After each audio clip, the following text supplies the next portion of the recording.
د تقریر، د وعظ، د نصیحت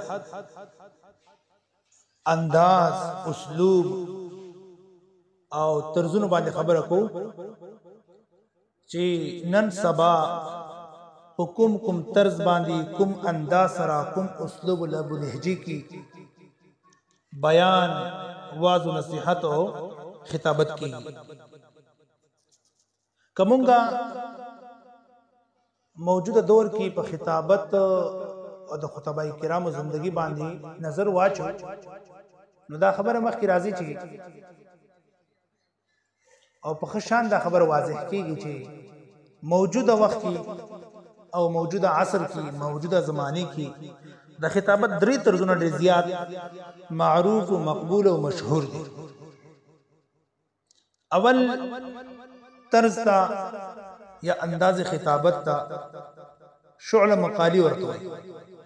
شعله مقالی یا جذباتی بیان، جذباتی طرز یا جذباتی انداز. او دویم طرز، دویم انداز گفتگو، انداز تقریر، هغه د خوش بیانی یا شیرین بیانی. او دریم طرز چې هغه ډېر زیات معروف دی، هغه د اصلاحي طرز، اصلاحي بیان. اوس راځو د دې لږ شانتي تفصیل کو. اول طرز چې مونږه نو مخسته هغه دی شعله مقالی، جذباتی بیان. جذباتی بیان په دا درو طرزونو کې ټول نه سخت، ټول نه مشکل ترین، ټول نه پیچیده او مغلق هغه جذباتی طرز دی. شعله مقالی دا ډېر زیات مشکل دی او ډېر زیات پیچیده او مغلق. د دې لپاره د ډېر زیات د مطالعې ضرورت دی. او د شعله مقالی د جذباتی طرز لپاره چې کوم ضرورت او لوازم دي، هغه د مختلفو خطباو د کتابونو، د هغه تجرباتو، مشاهداتو او د هغه سره ناسته پاسته او د هغه سره د مکالمه او ډایلاګ په شکل کې چې ماته رسیدلې دي. هغه ول دا چې شعله مقالی خطابت لپاره پکار دا چې د خطیب خلی غټه کلا او واضح کلا او د بند خلی ولا کس هیڅ کلا جذباتی طرز او جذباتی خطابت نشي کوي. دویم چې کوم شرط ورته هغه دی چې ورسره حسن صوت، خیسته आवाज هم لري. دریم شرط هغه دا چې आवाज هم اوچت وي. د आवाज اوچتواله، د आवाज گونج هغه لري. اور دریم شرط دی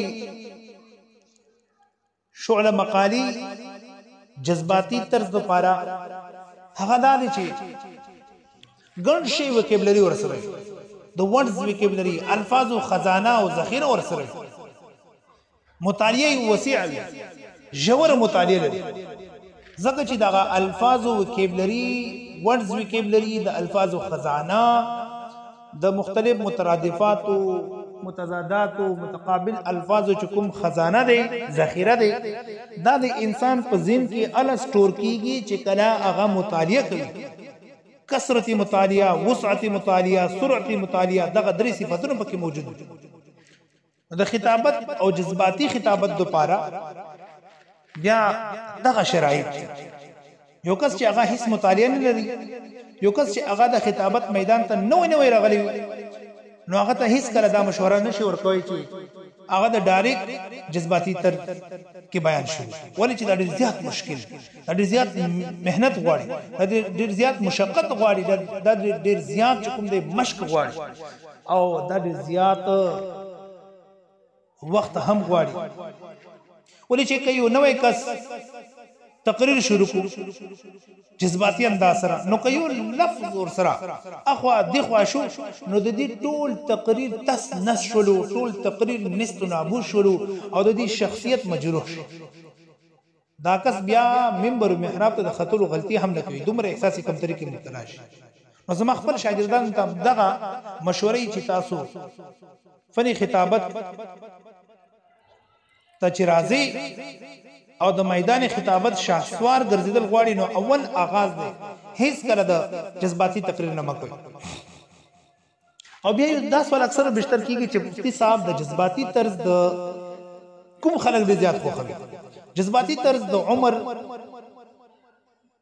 هغه حصے کې خلک خوښوي چې هغه ته ځواني ویل شي، ځوانان ډیر زیات خوښوي، فوجیان خوښوي، مجاهدین خوښوي،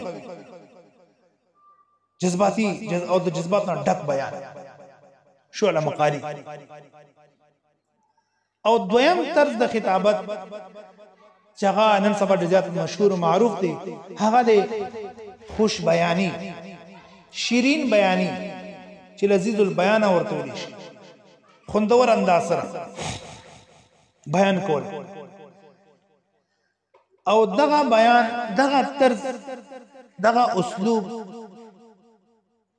دا ډیر زیات آسان اسلوب دي کې مشکلات دومره نه وی لکه څومره جذباتي انداز او جذباتي طرز کې کوم مشکلات. خو دې پر لازم دا دی چې د مقرر او د خطیب د مبلغ داعی आवाज خیسته خوشل خان وي او د دې انداز سره تقریر کولو کې مهارت اله حاصلېږي چې هغه کس تجوید هم کړي. ځکه چې خوش بیانی کې اکثر او بیشتر د قران مجید آیاتونه پر لپسې هغه پکې ویل شي. کتا سود مولانا عبدالمجید ندیم شاه صاحب رحمهم الله یا قاری حنیف ملتانی صاحب رحمهم الله دا هغه بیان اوریدلی یا موجوده وخت کې په پیښور کې د مولانا عبدالمتین جمالی صاحب بیان اوري یا د خیبر پختونخوا سیمه مشهور معروف خطیب بلکې د خیبر پختونخوا شهنشاه خطابت امیر محمد بجلیگر صاحب رحمهم الله رحمت واسعه دا هغه بیانات تاسو اوري. نو طرز لګولو کې شرط دا دی چې د خطیب او د مقرر او د داعی आवाज ډیر زیات خیسته دغه شرط. او دین علاوه دریم طرز هغه ته ویل شي اصلاحي طرز، اصلاحي بیان، اصلاحي طرز. او دا د نورو طرزونو په مقابله کې ډیر زیات آسان او ډیر زیات سهل عام فهم انداز دی.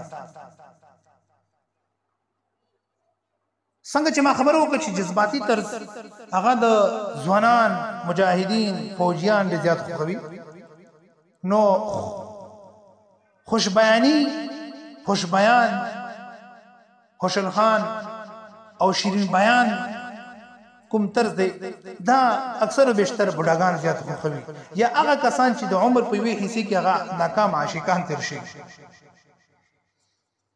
او دریم چې کوم اصلاحي طرز دی چې د ټولو طرزونو کې ټول نه آسان طرز، ټول نه عام فهم طرز دی، دا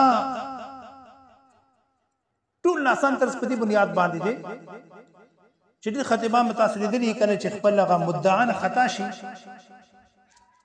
نو پوښتنه تواز باندې وي او ټول درود شریف وي، سامعين درود شریف په محبت سره په اخلاص سره درود پاک وي یا درود شریف وي، نو ټول خلک په درود شریف کې مشغول کی او خطیب صاحب، مقرر صاحب، داعی صاحب دلته خپل نقطه ځان تر یاد کی په ذهن کې راته ځکه او بیا شروع شوی عرض می داو چې خبره شروع نو ټول آسان طرز او زما ټول شاګردان اکثر بیشتر په کلاسونو کې درسونو کې دغه درخواست او اپیل وی چې تاسو کا د خطابت میدان ته تلل غواړي، تاسو کا د خطابت شاهسوار جوړېدل غواړي، تاسو کا د خطابت په میدان کې مهارت او درک او ملکه پیدا کول غواړي، نو تاسو د خپل تقریر د واعظ او نصيحت هغه آغاز او ابتدا هغه د اصلاحي بیان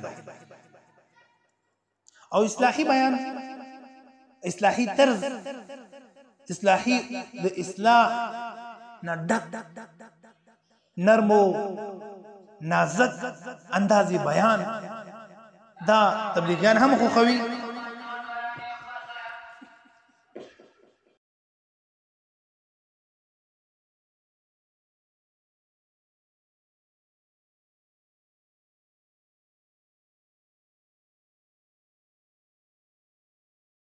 او دین علاوه دغه طرز هغه کسان چې هغه سنجیده کسان ګڼي شي، تعلیم یافته کسان دي، هغه هم دا طرز ډیر زیات خوښوي. سنجیده افراد، سنجیده مزاج خلک، حکومتي ارکان دغه طرز ډیر زیات خوښوي. د زنانو هم دغه طرز ډیر زیات خوښ شي. نو که تاسو غواړئ چې تاسو د تقریر او د خطابت په میدان کې مقام پیدا وکړي، نو شرط دا دی چې بیا تاسو دغه اصلاحي انداز تاسو اختیار کړئ او د خپل بیان آغاز او د خپل د خطیبانه زندگی آغاز هغه دغه اسلوب، دغه انداز، اصلاحي انداز تاسو وکړئ. نننې مختصر درس کې مونږه د فني خطابت دغه درې طرزونو باندې خبرې وکړې. فني خطابت دغه درې طرزونه چې جذباتي بیان شولو، طرز شولو، اصلاحي طرز شولو او خوش بیانی طرز شولو. الله تبارک وتعالى وکړي چې مونږ تاسو ټول په دغه طرزونو کې د الله تبارک وتعالى احکامات، د رسول صلی الله علیه وسلم ارشادات په خطر کې سره خلکو ته ورسو.